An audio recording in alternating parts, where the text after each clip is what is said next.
టాలీవుడ్ లో ఎప్పటి నుంచో హాట్ టాపిక్ గా ఉన్న రష్మిక మందన విజయ్ దేవరకొండ పెళ్లి వార్త ఇప్పుడు క్లైమాక్స్ కు చేరుకుంది.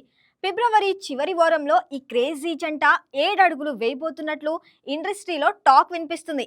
ఇక ఫిబ్రవరి 26న రాజస్థాన్ లోని ఉదయ్పూర్ లో ఉన్న ఓ రాయల్ ప్యాలెస్ లో అత్యంత సన్నిహితుల మధ్య వివాహ వేడుక జరగనుందట.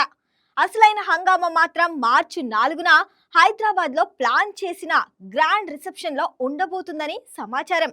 ఇప్పటికే తెలంగాణ సీఎం రేవంత్ రెడ్డిని విజయ్ స్వయంగా కలిసి వెడ్డింగ్ ఇన్విటేషన్ అందజేయటం ఈ వార్తలకు మరింత బలం చేకూర్చింది. ఇక రిసెప్షన్ కు సౌత్ నుంచి బాలీవుడ్ వరకు స్టార్ల సందడి ఉండనుంది. ముఖ్యంగా director Sandeep Reddy Vanga special attraction గా నిలుస్తారని టాక్ వినిపిస్తుంది. గీతా గోవిందంతో మొదలైన వీరి కెమిస్ట్రీ ఇప్పుడు రియల్ లైఫ్ లో పెళ్లిగా మారబోతుండటం ఫ్యాన్స్ కు ఫుల్ ఖుషి ఇస్తుంది. అధికారిక ప్రకటన రాకపోయినా ఈ సెలబ్రిటీ వెడ్డింగ్ ఫోటోల కోసం అందరూ ఆసక్తిగా వెయిట్ చేస్తున్నారు.